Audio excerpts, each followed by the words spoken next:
करेंगे JSSC CGL examination को लेकर जो बवाल है उसमें क्या कुछ हो रहा है उस पर अपडेट लेंगे। स्टूडेंट्स किस मूड में है अमित, स्टूडेंट्स क्या चाहते हैं, क्योंकि जो वो चाहते हैं कि तत्काल रद्द कर दिया जाए सरकार उस मूड में दिखती नहीं है। भविष्य को लेकर वो उनकी योजनाएं क्या हैं वो अभी मैं देख रहा हूँ। देवेंद्र वहाँ गए हुए थे, उनके जाने से क्या हुआ, क्या तत्काल में कोई ऐसी स्थिति बनती हुई आपको दिखती है कि छात्रों को राहत मिल जाए या छात्रों के मन मुताबिक बात हो जाए? जी बिल्कुल, 21 और 22 सितंबर को जब सीजल का पेपर हुआ था, जैसे सीजल का, उसके बाद से कहीं ना कहीं जब 2 दिन इंटरनेट बंद किया गया, उसके बाद अभ्यर्थी लगातार नाराज़ है, खफा है। उनका कहना है कि कहीं ना कहीं हमारे पास साक्ष्य है, जो साक्ष्य अब पेपर लीक को दर्शाता है और वो चाहते हैं कि पेपर जो है, जो हुआ था, एग्ज़ाम हुआ था, वो रद्द होना चाहिए। इसको लेकर के 30 सितंबर को भी उन लोगों ने आंदोलन किया था, जेएसएससी घेराव किए थे, हज़ारों की संख्या में अभ्यर्थी पहुँचे थे।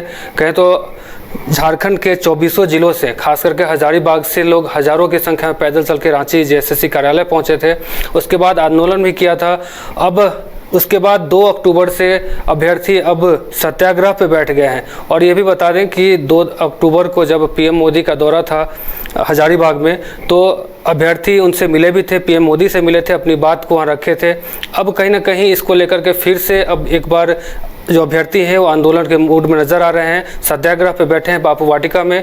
और अब नई योजना के तहत अब इन लोगों ने बैठक की थी। बैठक करने के बाद अब जो फैसला लिया है वो साफ तौर पे यह है अमित कि आप ये कह रहे हैं कि छात्रों के पास पर्याप्त सबूत हैं, ऐसा उनका दावा है।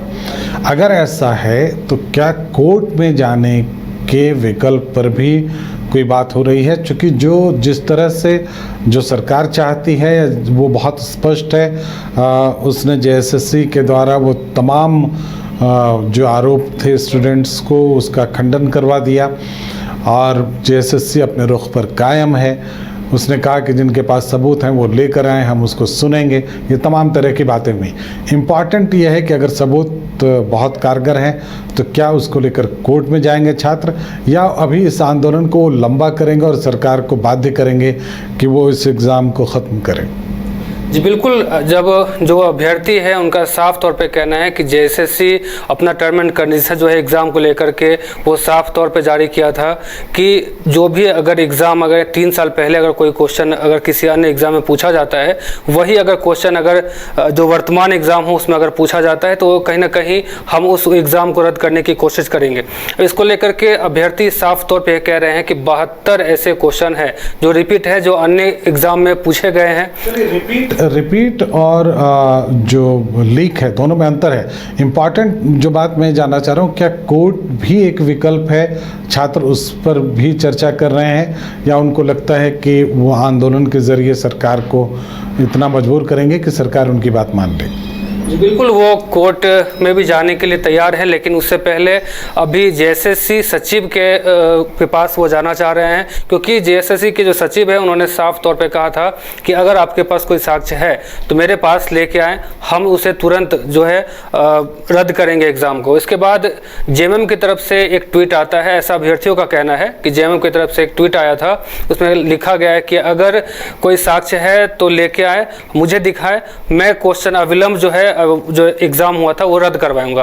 तो अब जो अभ्यर्थी है वो कह रहे हैं कि हम जाएंगे, लेकिन मेरा भी एक कंडीशन है कि एक कंडीशन हम चुनौती स्वीकार करते हैं और उन्हें भी जो उन्होंने जो चुनौती दिया है हम भी उसको मानते हैं। और लेकिन वहाँ पहुँचेंगे और साक्ष्य दिखाएंगे, लेकिन वहाँ मीडिया भी रहना चाहिए, उनके जो आईटी सेल है यानी कि जेएमएम के जो आईटी सेल हैं उनकी टीम भी रहनी चाहिए और फोरेंसिक जांच की जो टीम है उनको भी रहना चाहिए। उसके बाद जितनी भी बातें हो रही हैं उसमें एक बात बहुत अहम है कि निराकरण की तरफ बढ़ना पड़ेगा। अगर वाकई सबूत हैं तो फिर कोर्ट भी एक विकल्प हो सकता है, इस पर बात करनी पड़ेगी।